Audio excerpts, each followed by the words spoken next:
Hey guys, this is Anthony with Lancer Tactical, and today we're going to take two new offerings from Kizuna Works, the MKW and the 15K.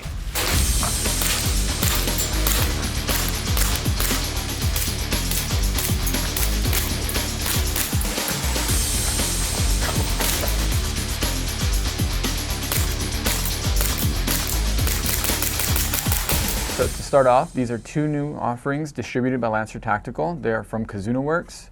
They are going to be the MKW and the 15K, essentially your full-size version right here, and then your compact one. These are based off of an actual real model called the PL15, if I'm correct. It's going to be a Russian-based setup, so for anyone trying to do any sort of a Rus 4 kit, this will probably be your best option in terms of having something accurate, so you don't have to go with some sort of different European style firearm. This would be a good option for that. Now, as far as the basic construction of them, you're going to have almost similar to your Glock setup, where you're going to have a polymer frame. It's going to be a nylon reinforced polymer lower, and then a full metal upper. So you're going to have your suppressor height sights for most of these ones. On your compacts, you will have normal size sights. Now, this also does include a TDC Hop-Up system, which we'll get to in a minute. They do come available in multiple colorways. For whatever style of kit you want to go with, you'll have options to go with your colors. So let's talk about the tan one here. So using the tan one, we can see it's a little bit easier to see, but you will have a ambidextrous slide lock. So from either left or right side, you'll be able to engage your slide lock. You do have a semi-ambidextrous safety, where on the left side, it's primarily easily adjustable. You can hit it very easily. On the right side, it's a little bit more difficult. It doesn't protrude as much, but you can still get to it. You will have a swappable mag release. Whether you need to do it from the left or the right side, you can swap it over with small adjustments there. Now, as far as the actual texturing, you do have a nice, very good setup of grip texture setup on here. It's going to be, like I said, the nylon injection polymer. So it is coming pre-stippled, if you will. Very comfortable in the hand, very nice and easy to grip. The full size is going to be good if you have a bigger hand. Now, if you have a bit of a smaller hand or want something just a little bit more pocketable, you could always go with the compact. This would be the 15K. Exact same setup. Now, your stipple job is going to be a bit different on the grip here, but on the compact, a little bit more pronounced is going to be this little palm spacing right here, which is kind of shaved off a bit to aid in your palm gripping it. Now, the compact is good if you want to have something smaller that can be a little bit easier to fit in a holster, or you just don't want to take up as much space and just not be as unruly as the full size. Now, when it comes to the internals are pretty good. You're going to have a 22 round mag depending on how you load your BBs in. It is a green gas mag, and thus far you only have green gas mags as your options. There hasn't been any sort of indication that we'll be getting a CO2 mag yet. Now, this does come with your orange tip. Now, your outer barrel is internally threaded, so if you were to remove this, you can run your tracer units. But the downside to that is you will need an adapter. You'll need to get yourself the Kizuna Works adapter, which will allow you to run any sort of a regular 14 mil tracer unit setup. Apart from that, you would need to have your 11 mil tracer unit adapter to go in here. Now, with this one, you're able to run almost any style of Ace Tech or any sort of the Lancer Tactical tracer units that you would want to run on here. Or if you wanted to just put some sort of different muzzle device, you can do that with this setup. On top of that, Kizuna Works does also make their own suppressor if you chose to use that. It's a big boy. You'd be running a very big suppressor. Now, this is full metal as well, so it is going to be nice and hefty. Now, I don't know how that would be for the compact, or if you wanted to go with the full size, you can have an even longer pistol if you went with the full size. You would imagine you're probably going to be sitting about roughly there, something like that. So that is going to be pretty good size if you want to try and do some sort of special agent and hitman style cosplay setup with it. Now, this is also from Kizuna Works. You have your nice little front end here with your 2 screw setups, and then the rear end cap as well. So these are just the 2 options that you can use if you wanted to try and run tracer units, or if you just wanted some sort of a mock suppressor.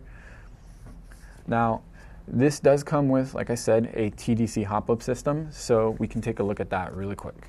So in order to get to the TDC Hop-Up system, you do have to take down your upper, which would be by pressing out your stop pin. Let's get your stop pin out. You'll be able to simply slide your upper right off. And then from here, you can easily see the TDC adjustment wheel. So if you're looking at it this way, rotating it counterclockwise will give you more hop, or clockwise will give you less hop. Now, this is going to be a TDC hop-up system, so you should have a bit more accurate and finer adjustment to your hop-up. Let's get this guy out of here. We can take a quick look, an even closer look. So right here, you can see the wheel sits right about there. You'll be able to go this way to give yourself more hop, and this way to give yourself less hop. Now, the barrel is somewhat short, so you do have a little bit of room to go with the longer inner barrel, if especially you ran the thread adapter, which would cover some of your inner barrel, depending on how long of an inner you decide to go with. Now, the simple reassembly is actually pretty straightforward as well. Just going to go ahead and throw your outer barrel back in. Make sure you throw your guide rod setup back in here. Let's line this guy up. Make sure he lines up, and you should be all good there. Now, as far as that goes, it's pretty easy to throw them back on. Let me see, make sure you're in the right way.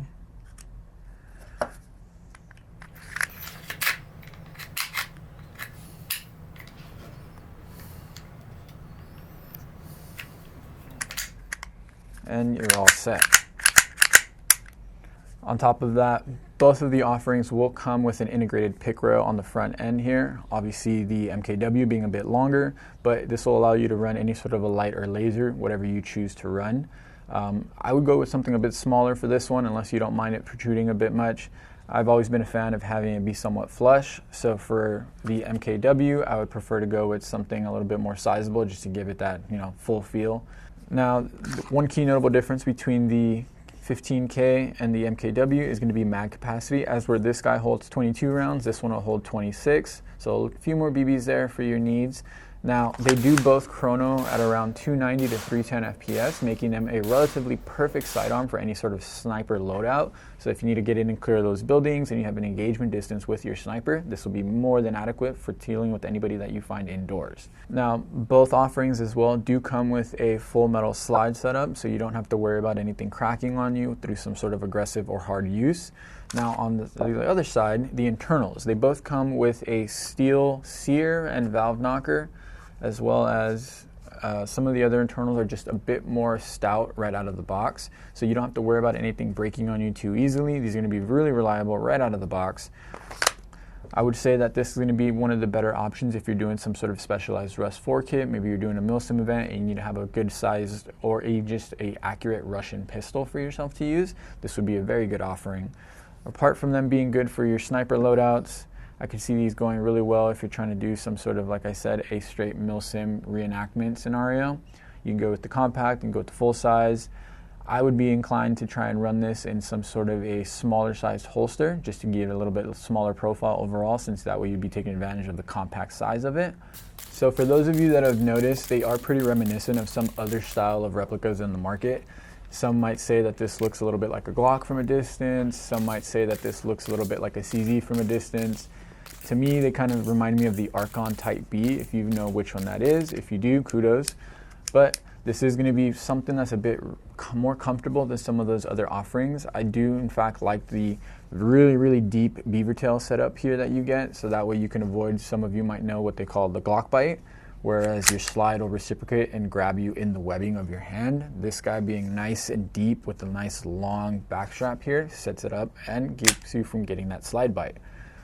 Now, as far as which one I would choose if I was to try and run this for any sort of my local indoor CQB games, I would be going with the MKW, and that's simply because I typically like more of a full-size replica. This feels a bit more comfortable in the hand than the 15K, at least for myself. Now, I do like the length of it. You have a really good sight picture, and then the suppressor height sights are going to give you a nice good view over your suppressor or your tracer unit, whichever one you choose to run. Now, so far from my experience, I do like the snappiness of both of them. I don't really see it being a bit slower on the fact that it's a larger frame setup here. So I haven't really noticed any sort of a hindrance in the fact that it's a longer slide. It's been running nice and smooth. Anything that I've tried with it so far has been very, very accurate as well. The hop-up actually can, out of the box, overhop 2 O's. So for those of you that want to use a bit of a heavier BB, this will probably be really good out of the box and you won't have to do much to it. Now, as far as any sort of basic and like right off the bat upgrades that I would do, I would probably be looking at an inner barrel and a bucking, and that's relatively it. So if you're interested in getting yourself a new pistol, whether it's just to add to your collection or you need something for your Rust 4 kit, you can go ahead and pick one of these up at any one of your Lancer Tactical retailers. It's going to be the Kizuna Works MKW and the 15K.